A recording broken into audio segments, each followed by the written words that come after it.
O, hen tractor o hyd. Ie, hen tractor o hyd. Hen tractor sy'n ôl, ie.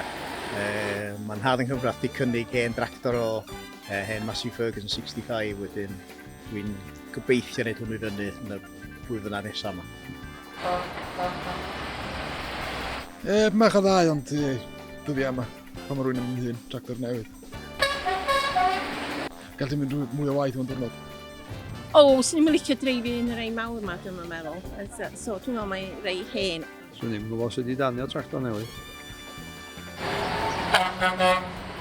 Dwi'n licio rei'r hen ffasiwn rei sydd ar gael. Mae heini yn diddorol iawn. Ond dwi'n gwybod am eu cochwyn nhw, mae wedi mwy o waith ar eu cochwyn nhw. Hen tractor yma, dwi'n meddwl. Wedi dreifio bob beth, reit o models i fyny o 35 reit i'r latest one. Hein ydi favourite, ie. Rhaid i mi ddweud. Ac yn simple, dim electronics, dim byd yn nhw'n de.